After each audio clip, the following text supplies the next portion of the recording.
Welcome, everyone. Appreciate you joining us this afternoon for our webinar, Don't Flub Your UPS FedEx Negotiations. I'm joined with Josh Taylor and Adi Karamcheti. They're going to walk through 5 mistakes to avoid in your UPS and FedEx negotiations. Josh Taylor is our Senior Director of Professional Services. Prior to Shipware, he spent 17 years at UPS in sales, pricing, revenue management, strategy, and global product innovation. We're also joined with Adi Karamcheti. He's one of our senior consultants on our professional services team. Prior to Shipware, Adi worked at FedEx for 18 years, initially in sales, followed by revenue management, working with parcel shippers, spending up to and even over $30 million each year. At the end of the at the end of the webinar, we're going to have a Q&A. Please use the Q&A button at the end, and we'll address those questions in the last 10 minutes of today's webinar. Without further ado, I'll turn it over to Josh and Adi. All right, thank you, Luke.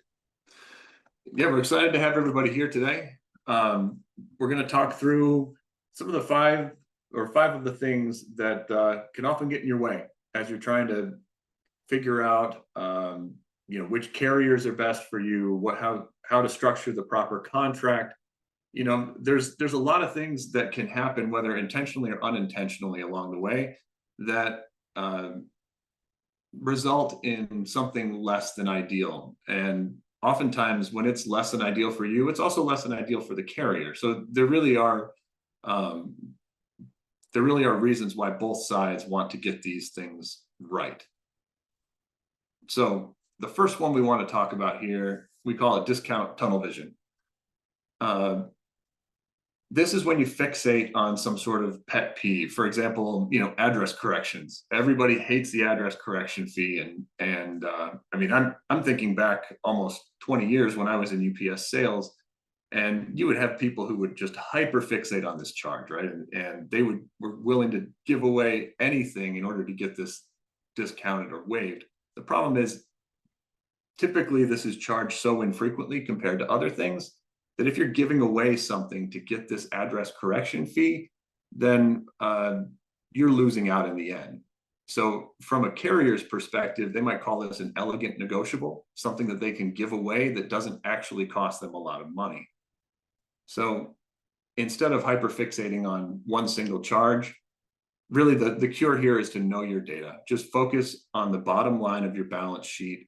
Know how much savings you expect to get from the things that you're requesting, and focus on the ones that have the best return, even though some of them are, may be very annoying to you, or to somebody at the head of the company. Sometimes you got to help people understand what things are actually worth. Another thing here, and this is kind of related, don't limit your scope of information gathering to your current carrier. So don't benchmark your offer against your old offer necessarily, because while saving 15% is great, what you might hear from your carrier rep, it's not great if you were already overpaying by 20%, right? So don't just take a look at what you had, compare it to what the offer is, and make a decision that way. You really need to try and understand where you should be, and then try and get there accordingly. And it's a very simple cure for this one. Get bids from competing carriers. If you're asked to share your rates, you shouldn't really. I mean, both carriers put a clause in their contracts that, that says that ideally you shouldn't share this with anybody, but both carriers will probably ask you for a copy of your contract or your invoice from the other one. So, I mean, it's a gray area, but it also doesn't serve you to share that information with them. So I would hold that back and have them start off there. Adi, would you want to add something there? You know what, I wanted to just add to that, Josh. I think if and when you share agreements, one of the problems is the carriers, the pricing folks at the carriers are basically told you shouldn't have to beat this pricing. So you may only be getting a match, because the carriers will tell their reps, hey, our service is better, so just match this, and that's how you sell through this. So again, another reason not to share. You shouldn't share your agreements, as Josh already said, but it also puts you at a disadvantage, because now you've given the competing carrier a floor price that they can target. Right. Next, Adi's going to look at overlooked accessorials. Thanks, Josh. So on overlooked accessorials, one of the things, the default response for most of your sales rep, and I was a sales rep at FedEx, is we don't discount that. Or, you know what, we've already given you everything we can. This is kind of a default answer. It's a bunch of baloney. There are those certain surcharges that they avoided giving discounts to at essentially all costs. You had to be really big, tens of millions of dollars minimum in shipping, typically numbers above that. And some of the surcharges, which again were very difficult to get reductions on in the past, were the fuel surcharge, pickup fees, and demand/peak surcharges. You know, the fuel, the argument was, hey, this is a cost for us. We're just passing it along to you. This has been an area where we've seen over and over again, they really are making money on this fuel surcharge. Pickup fees, again, particularly on the ground side, you have a weekly pickup fee you pay. The best you could hope for was to try and get the lower of the two pickup fees, which is based on how many packages you have going out, and a peak surcharge. So peak surcharge by its name should only apply during peak season. That's why it's being implemented when the carrier's capacity is at peak capacity, justifying them charging it. They're changing the name to that from a peak to a demand surcharge, allowing them to apply it when they say demand is high, not when it necessarily is. They've raised rates so much that, and introduced so many new surcharges, like now, again, the peak surcharge, that everything is now on the table. So one of the concessions they've had to make is that they've had to take these non-touchable surcharges, these items they wouldn't do anything with, and now allow people to request discounts on them. So again, be aware, everything essentially is on the table. One of the things that we talk about that folks don't ask about enough is a rate cap. Rate cap is essentially limiting the impact of the rate increase the carriers charge. Both of these carriers are great at implementing a yearly rate increase. How many folks can do that? Can you do that at your business? Implement a rate increase every year, the same time every year to your customers? Probably not. UPS and FedEx do this every single year in January. There is some control that you can implement here. However, what we're seeing is that while they may give ground on a rate cap, they're being very disciplined about it. In the past, we'd see rate caps of as low as 3%, 3.5%. Now we're typically seeing it around 4%. Again, bottom line, if it's important to you, ask about it. On the previous slide, Josh talked about knowing your data.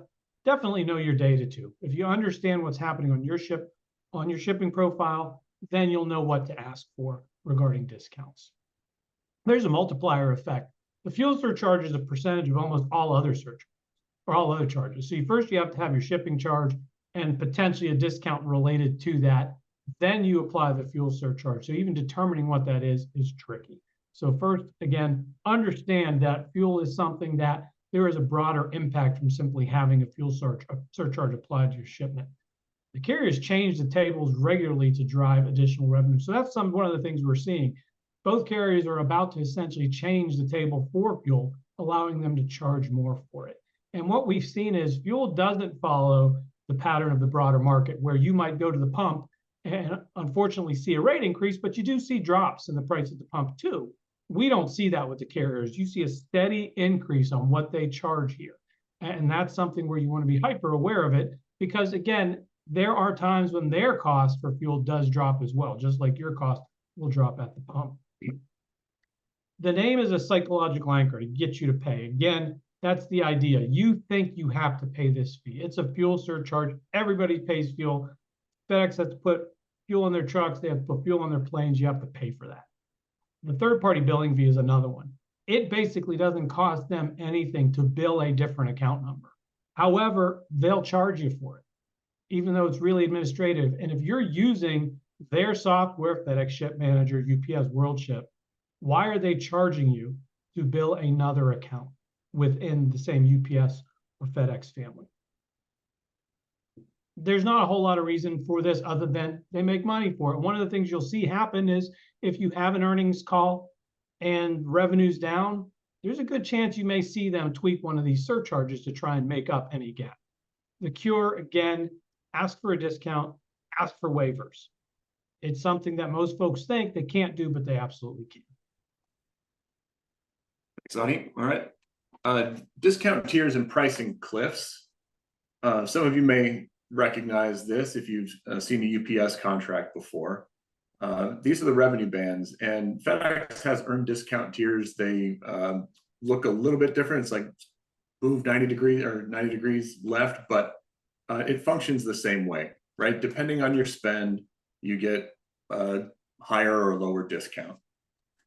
Now, right now, especially with capacity being high, right, with volume being down overall, the carriers want everything, and so they want to commit as much as possible into these revenue bands to ensure that you have to give them everything you have to continue to get the discount. It's a way to keep the competition out and make sure that that they're getting enough packages to justify some of the discounts that they're giving you.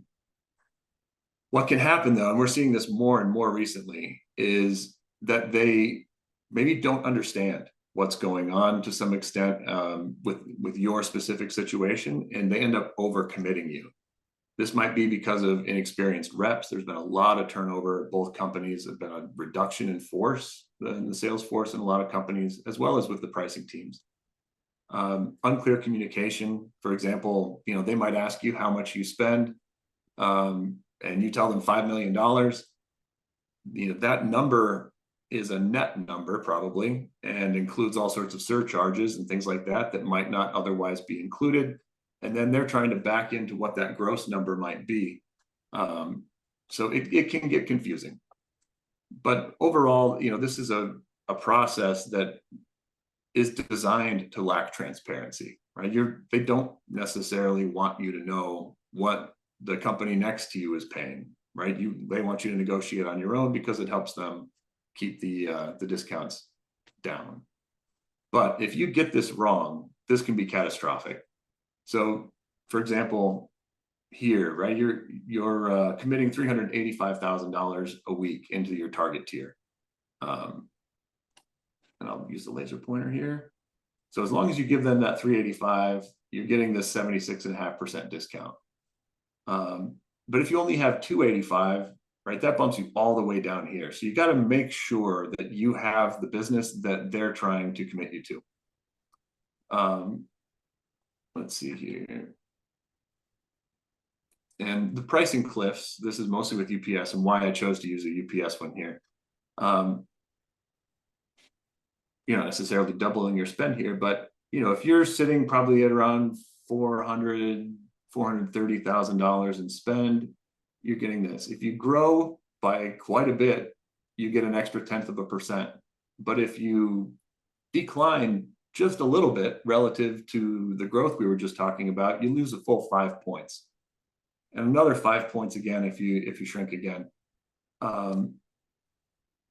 So this disparity between how much you gain on the way up and how much you lose on the way down can be very dramatic, and it's something that you can talk to your rep about, have them change. They're not set in stone. In fact, with FedEx, it is usually more equitable. You're usually, gaining a point or losing a point as you change tiers up or down.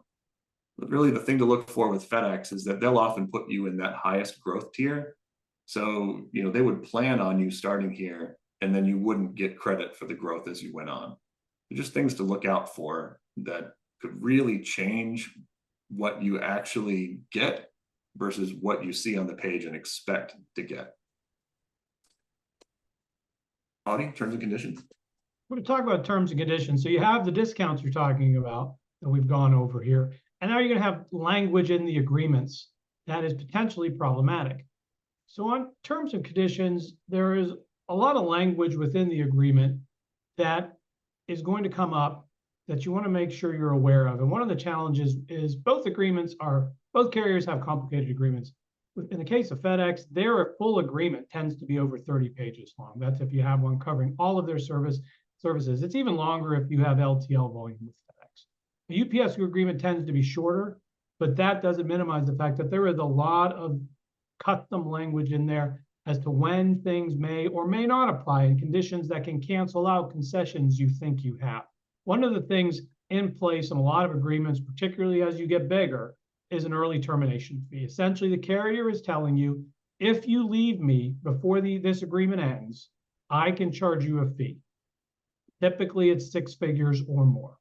There isn't a set number to it. It is generally related to your spend. And there's also a minimum commitment language where you're required to provide a certain number of packages or spend in order to get some of the concessions they've given you in the agreement. The early termination fee is something we see more with FedEx.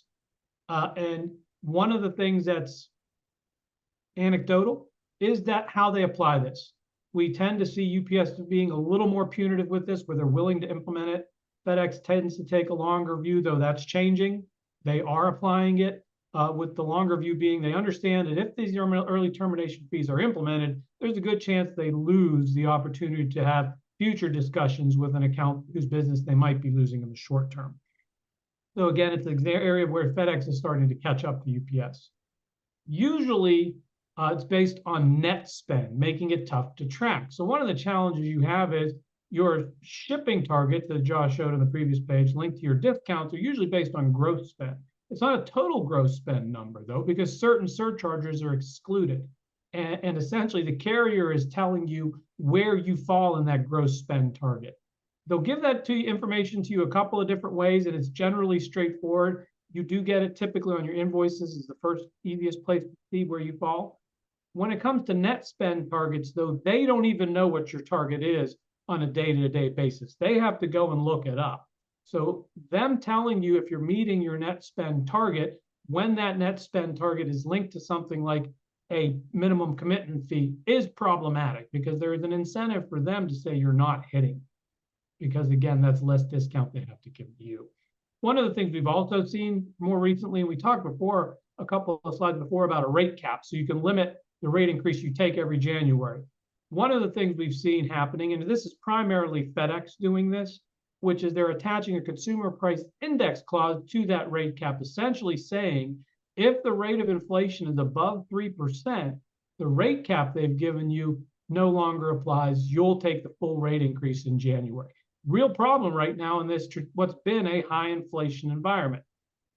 There are separate commitments for rate caps as well. So you may have language attached to it similar to the minimum commitment language mentioned earlier, where you have a spending target, a net spend, that you don't know whether or not you're hitting that target. So again, you think at the end of the year, you're going to get a 3% rate cap, and instead you get a 6.9% rate increase because you didn't hit the target FedEx, the net target FedEx set for you. Again, it's usually based on that net spend, which is a number, again, they define. It doesn't include just your net spend. So you can't simply take your invoices, add them all up. Here's my total net spend with FedEx after discount. You can't do that because surcharges aren't included in that net spend number. There are other things they exclude, so there's no real way for you to accurately determine what that number is. You can get close, but you'll never be sure of what that number is. Some of the contracts have as many as 4 different commitments, and with potentially different ways to track them. There are also multiple terms. A lot of times when you get surcharges, they are based on 12-month periods. So if you have a surcharge agreement specifically, and it's for 24 months, there's a good chance term 1 has a certain set of discounts for surcharges, and then term 2, which would start in month 13, has a different set of reductions for those same surcharges. When that happens, typically what you're seeing is you're going to get less of a reduction in that later period, and you won't notice it until you get your bill. Also, money back guarantee. One of the things all of us know FedEx for is that it was invented as a next day air service. That's really how they came into the market. That was their value proposition. It was built around money back guarantee. If a package is late, you're getting your money back. If it's a minute late, you're going to get credit for that shipment. That no longer applies to ground or most air services. It only is in place for next day air services. And in most cases, FedEx will try and waive the money back guarantee on their agreements. You want to look at the last page of the express section of your FedEx agreement to see if you still have a money back guarantee in place. Yeah, and just to throw something in there, 2-day AM is also included, but that's a very limited service, not used very much, and the overnight international services as well. We are also seeing on-time delivery performance guarantees. Now, again, typically for a larger shipper, the carriers are going to say, hey, we'll hit a 98% on-time delivery target for you. And if we're below that, then we're going to give you so much money back. Problem again is they're the ones determining whether they're hitting the target or not. And a lot of the times there are a number of exceptions in place that allow them to say, okay, we didn't deliver this on time, but this exception applies, so we don't count it. And so again, there's a question of how accurate that number really is. Now, finally, our last topic, we should probably move through pretty quickly, but competitive bids. You want to be flexible enough to split business with carriers. Switching is often easier than you think. Most folks think it's hard. We don't want to do it. Our nature is to say, just let's stay where I am. But you do want to be switching. And more importantly, you want to make sure your incumbent carrier knows you might switch. That's a really important thing, a message to send to them. You want to have a diverse carrier base if possible. This is harder to do than it looks, particularly if you have spending targets you have to meet in order to get the maximize the discounts you have with an existing carrier. That said, there is value in maintaining a relationship with the non-incumbent carrier. Even to split like an 80-20, something like that, having volume allows you, again, leverage. The other thing you want to talk about is, again, try a carrier by siphoning off growth. So if you're at the top spending tier, you probably have additional volume you can move, and you can discuss with the other carrier, hey, I'll give you part of my volume, give me a really good discount on this certain set of services. That's something I'd be interested in doing with you. Which carriers should be considered? You know, the first thing most folks think of is really the opposing. If you're using FedEx, look at UPS. Why? They both have national coverage. They're both very similar one to the other. They're going to offer you a similar set of services. If you have a certain volume type, though, where a lot of the volume is being delivered within about 500 miles of your origin point, you can look at regionals as well. There's other options that, depending on the size of your package, the weight of your package, there are a number of options available most folks aren't aware of. How do you choose? Again, first, having relationships with your carriers. That's an important first step. You also need to understand your shipping profile. Don't assume everything needs super fast delivery. What are your customers' expectations, and what expectations are you setting for them? Again, hammer that point, understand your profile and your customers. And lastly, we are seeing Amazon starting to dip their toe into this market. They're cherry picking certain customers to target for outbound volume. And that's where it's advantageous to them. If you're approached to Amazon, you should absolutely listen. Understand, though, that from what we are seeing, the pricing programs they're offering are similar to what FedEx and UPS do. They're giving a lot of concessions up front, though, to get you to try them. Absolutely worth the conversation. So thank you. Those are our 5 topics. Now, I don't know if we have any questions, but if anybody has any, you can click the Q&A button on the bottom and write them in there.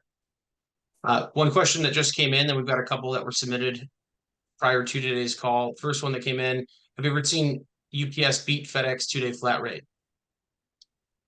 So it's much more common to see FedEx 1 rate than it is to see the UPS version of 1 rate. They typically refer to it as simple rate. It does exist. And yes, it's possible, but again, it's not nearly as common as FedEx 1 rate has been. We had one more submitted in advance. UPS, FedEx frequently increase fuel surcharges. Do you expect carriers to implement a larger GRI, such as maybe a 7.9%, accompanied by a decrease in fuel surcharge, like we saw in the mid-2000s?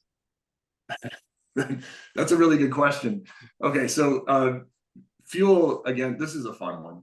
And just a quick recap, the fuel table does go up and down based on the price of fuel, right? And Kenneth, we'll get to you here in just a second. But because it's a percentage of the overall spend and the overall cost per package has gone up so much, and they continue to increase the percentages in those tables, you're buying like twice as much fuel for the same package as you were 4 or 5 years ago. So it really goes up quite a bit. Because it's gotten so high, one way they can build that back into the base rate is doing what you just said, Luke, is by saying, okay, well, we're going to give you a 7.9% increase, but with a 2-point reduction in the fuel table for a net 5.9. That's what they did in the mid-2000s. And it is actually surprisingly accurate when you look at the value of it. But it's a way of making these fuel surcharge profits permanent by putting them in the base rate. I wouldn't be surprised if they did it. I kind of thought they might do it last year. And then just there's a couple questions on fuel surcharge and peak being waived. It is possible. There are contracts out there, and in fact, more and more of them that have these things either heavily discounted or waived. So it doesn't hurt to to ask those questions. And then finally, one more, is UPS service and overall better? Is it overall better than FedEx? There will be times when I would say yes, and there are times when I would say no, and it does kind of cycle between the two. It can also come down to certain geographies.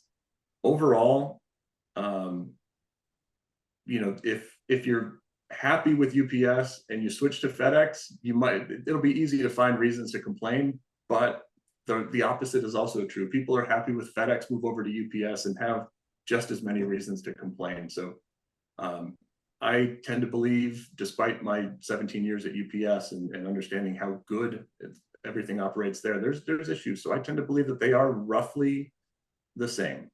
Not of enough of a difference in most cases to justify a premium one way or the other. So. I know we're coming up on time here. We got one more question, Josh. What about dimensional weight is negotiable? If you want to talk briefly about dim weight and dim divisor. Okay. Right. So Go ahead, Audie.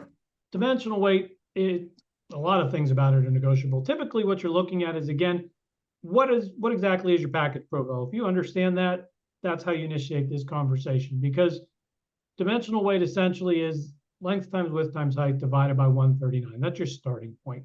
And you can address that one of two ways. You can try and get your package sizes down. There's a couple of ways to do that, and both FedEx and UPS have package testing labs that can help you with that. And you can also work on that formula, numbers in that formula, particularly the dimensional divisor, which is the bottom part of that number, the 139. Essentially, the bigger the number there, the better off you are. Negotiating that can be tricky, and again, you really do need to understand your data to understand where to set that divisor. A lot of times people try and ask for a number that's too high because they just want the biggest number possible without really understanding what number really is what they need to get them billed at actual weight most of the time. All right. Thank you, everybody. I hope we got to your questions. If we weren't able to, please follow up. I think Luke's email address is on there, and we're happy to answer any questions. Thanks, everyone. Have a great afternoon.